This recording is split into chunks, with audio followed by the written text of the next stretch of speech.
Bonjour à tous, donc mon nom est Margot Valls, je suis en première année de thèse au laboratoire de météorologie dynamique de Paris. Et aujourd'hui, je vais vous présenter mon sujet de thèse qui s'intitule « Exploration par modélisation numérique du cycle de l'eau passé et présent de la planète Mars ».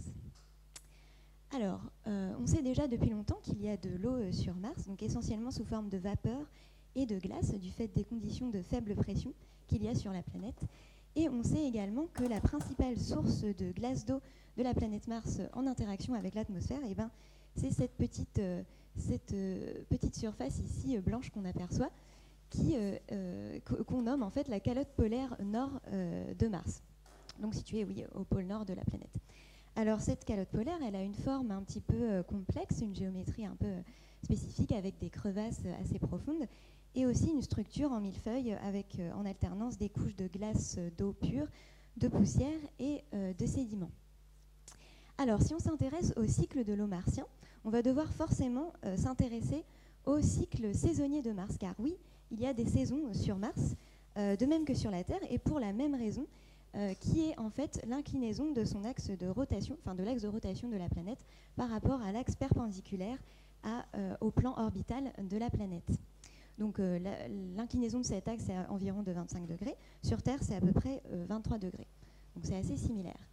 Alors maintenant, si on s'intéresse à ce cycle saisonnier, en prenant en compte le cycle de l'eau, donc si je reviens à ma calotte polaire que j'ai montrée au début, qui est la principale source de glace d'eau qui va être en interaction avec l'atmosphère, eh bien, lorsque je vais être à l'été nord, c'est-à-dire que l'hémisphère nord de la planète va être incliné vers le Soleil, eh bien, ma calotte polaire va se sublimer.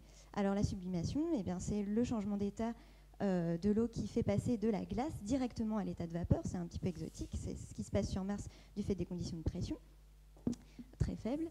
Donc ensuite, une fois que la glace d'eau s'est sublimée dans l'atmosphère, eh bien, la vapeur va donc vivre sa vie, suivre son chemin, être transportée. Elle va pouvoir se recondenser sous forme de nuages de glace d'eau. Donc il y a des nuages aussi de glace d'eau sur Mars.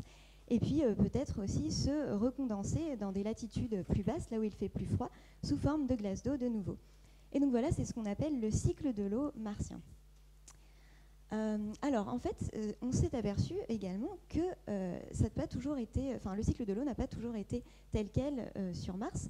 En fait, on s'est aperçu que tous les 100 000 ans à peu près, eh bien, l'axe de rotation, l'inclinaison de l'axe de rotation de la planète a pu varier sur une plage de valeur assez grande, puisque entre 60 degrés et 0 degrés. Donc évidemment, le fait que cette inclinaison ait pu varier a fortement impacté le cycle saisonnier de Mars et donc le cycle de l'eau. Alors par exemple, le fait que l'orientation soit différente a pu faire que les sources de glace d'eau ont pu migrer, aller à d'autres endroits, et ce qui pourrait justifier notamment la découverte de glace d'eau dans le sous-sol martien, en dessous de la poussière qui recouvre la surface.